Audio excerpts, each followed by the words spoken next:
Welcome to this tutorial video on your weekend choices in the budget game. You'll learn how to maintain a work-life balance between 4 main areas of your life. At the end of the week, you'll receive a pop-up asking what you'd like to do over the weekend.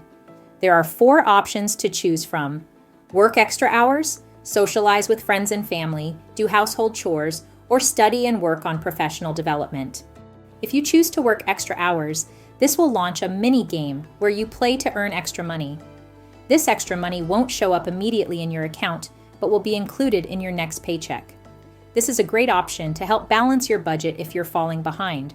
Alternatively, you can choose to socialize with your friends and family. Socializing is an important part of building up your quality of life points. On the downside, most of the events you do will cost money and do not provide financial benefits in comparison to the other choices.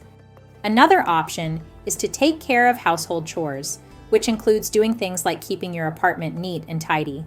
Choosing to do household chores can help save money on your bills, from clipping coupons for your next grocery bill or renegotiating one of your bills. Lastly, there is the option of studying or working on professional development, depending on your game mode. As a part-time student, choosing study means you're spending your free time doing homework and improving your grades. Choosing this option does not help in increasing your wage, but if you're playing on the setting that starts as a student and graduates into full-time mode, choosing study will carry over into your new status, allowing you to start with a higher wage than others in your class. If you're playing on full-time mode, choosing professional development means you're working towards a promotion and making an advancement in your career. You can increase your salary, which earns you more on each paycheck in the long term. As you progress through the game, try to maintain a sense of work-life balance by splitting your time evenly between the activities each week. There are consequences for devoting too much time in any given area.